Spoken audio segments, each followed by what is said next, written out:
In the winter of 2009, Portland set a record for consecutive days of rain. 42 days. The kind of cold that doesn't freeze you instantly but seeps into your bones over weeks. Under the Burnside Bridge, in a sleeping bag that had lost its loft years ago, a man named Michael Thompson was trying to remember the last time he felt warm. He couldn't. Michael was 34 years old. He hadn't eaten in 2 days. His last shower had been at a truck stop 6 days earlier, before the attendant recognized him and called the police. He had $4.37 in his pocket, 3 ones, a dollar coin, and 37 cents in nickels and pennies. He had no phone, no ID, no birth certificate, no family to call. To understand how Michael ended up under that bridge, you have to go back. He was born in 1975 in rural Oregon. His mother was 17. His father was unknown. By age 3, he was in the foster system. He lived in 7 different homes before he turned 12. Some were kind. Most were not. One foster father called him the leftover kid, not because of anything Michael did, but because he was the oldest, the least likely to be adopted, the one who aged out instead of being chosen. At 18, the state gave him a bus ticket and a check for $200. That was it.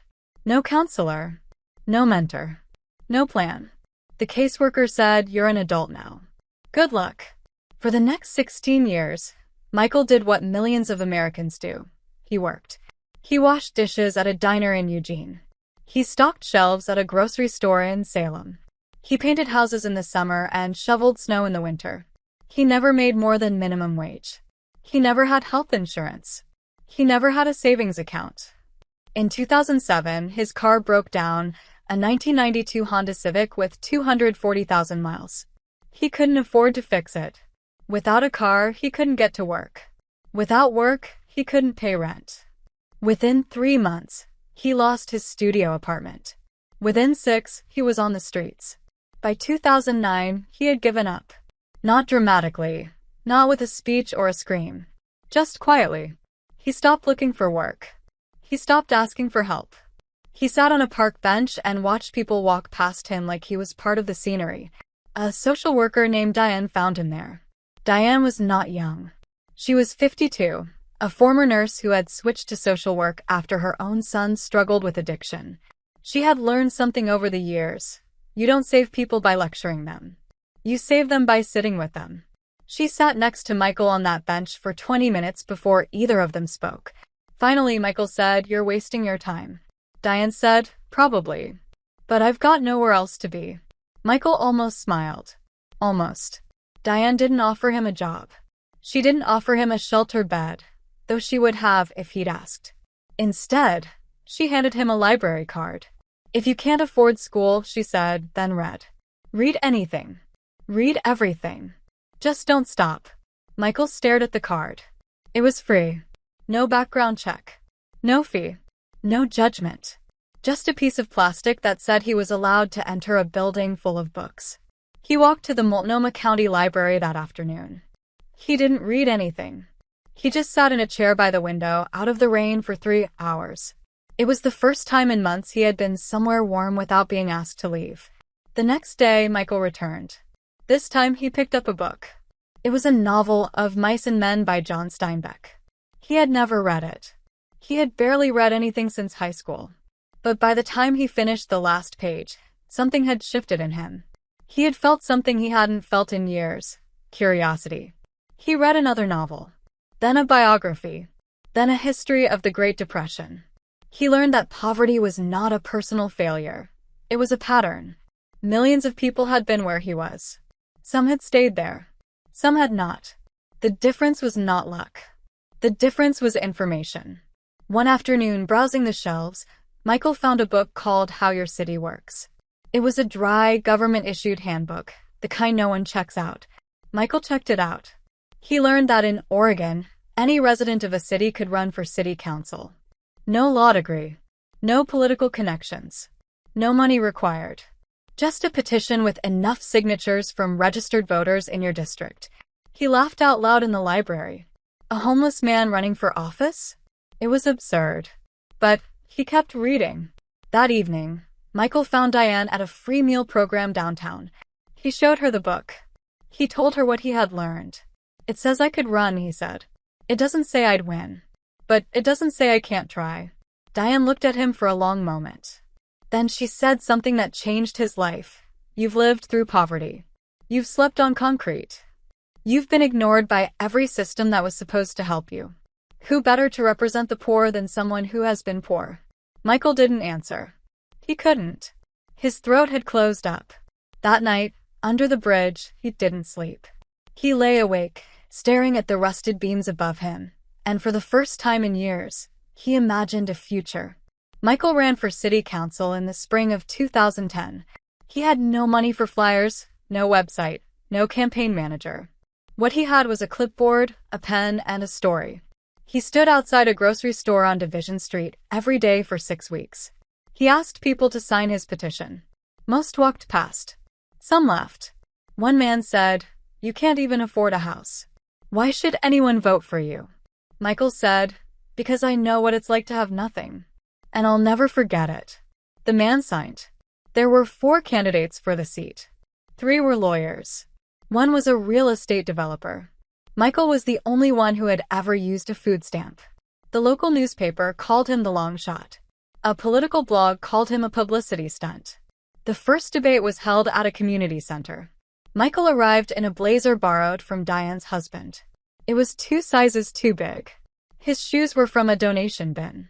He had rehearsed his opening statement 47 times in front of a bathroom mirror at the shelter. When his turn came, he didn't talk about tax policy. He didn't talk about zoning laws. He talked about the bench. 2 years ago, he said, "I was sleeping on a park bench 4 blocks from here. I hadn't eaten in 2 days. I had given up. The only reason I'm standing here today is because someone gave me a library card and told me to read." The room went quiet. "I don't know much about politics," he continued, "but I know that this city has 1,200 homeless people. And none of them are sitting at this table. That's a problem. And if you elect me, I will spend every day trying to fix it." Michael lost. He knew he would. He came in second with 32% of the vote, a stunning result for a homeless candidate with no budget. The winner, a lawyer named Barbara Hendricks, gave a gracious speech and mentioned Michael by name. "Mr. Thompson ran a campaign of courage," she said. "I hope he runs again." Michael went back to the shelter that night. He didn't feel defeated. He felt something stranger, hope. He had spoken, and people had listened. The next 2 years changed Michael. He got an apartment, a studio with a hot plate and a shared bathroom down the hall. He got a job at a nonprofit called Bridge to Home, helping other homeless people navigate the bureaucracy that had once defeated him. He helped a veteran get his discharge papers. He helped a single mother get her kids back from foster care.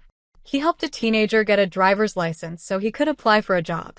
Every day, he learned more about how the system worked and how it failed the people who needed it most. By 2012, he was ready to run again. This time, Michael had endorsements.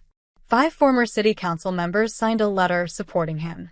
The local newspaper, which had called him a publicity stunt 2 years earlier, now ran an editorial titled, "The Homeless Candidate Grew Up." Did we? Barbara Hendricks, the incumbent who had beaten him, decided not to run for re-election. She endorsed Michael. "He taught me something," she said at a press conference. "He taught me that experience isn't just degrees and resumes. Experience is knowing what it feels like to be forgotten." Michael knows. And this city needs that. On election night, Michael stood in a crowded Union Hall in Southeast Portland. The results came in at 8:47 p.m. He had won 56% of the vote. His opponent, a retired police captain, had 44%. For a long moment, Michael didn't move. He stared at the screen. Then he turned to Diane, who was standing next to him, and said, "Is this real?" Diane hugged him so hard he couldn't breathe. "It's real," she said. "Now go to work." On January 7, 2013, Michael Thompson raised his right hand and became a city councilman. 8 years later, after 2 terms on the council, he ran for mayor. He won by a landslide. He served 2 terms as mayor of a city of 150,000 people. As mayor, Michael opened 3 new homeless shelters. He started a program that gave every homeless person in the city a free ID card and a free library card. He created a second chance hiring program for formerly incarcerated people. He was not a perfect mayor. He made mistakes. He lost arguments. He learned on the job. But he never forgot where he came from. Every month, he visited a different shelter. He didn't give speeches. He just sat and listened. And every time someone told him their story, he said the same thing. I believe you. And I will try to help. At his final speech as mayor, Michael stood at the podium and reached into his pocket. He pulled out a small, laminated card. It was worn. The edges were soft. The ink had faded almost to nothing. This, he said, holding it up, cost me nothing. And it gave me everything. He looked out at the audience. City employees, former opponents, volunteers, friends. Diane was in the front row. She was 82 years old now. She had trouble walking. But she had come. A library card doesn't guarantee success, Michael said. But it guarantees that no one can lock the door on you. As long as you can read, you can learn. As long as you can learn, you can change. As long as you can change, you have a future. Today, Michael Thompson does not live in a mansion. He does not drive a luxury car. He lives in a small house in southeast Portland, the same neighborhood where he once slept on a bench. He teaches civics at Portland Community College. His students are mostly first-generation college students, former foster kids, people who never thought they belonged in a classroom.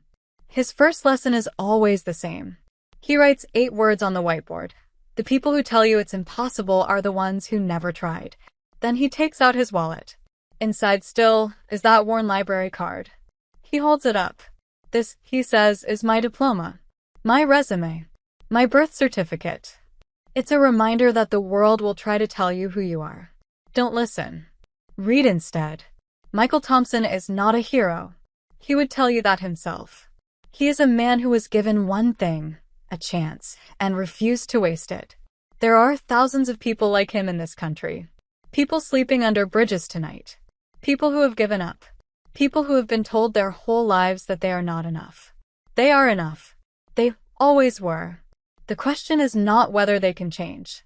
The question is whether we will give them a library card or walk past them on the street. If you believe in second chances, subscribe. We share stories that prove anything is possible. Hit the like button if you think a library card can change a life. And if you have a story of your own, a time someone believed in you when you couldn't believe in yourself, leave it in the comments. Because sometimes, the person who changes your life isn't a politician or a billionaire. Sometimes, it's a social worker with a library card and 20 minutes to sit on a bench.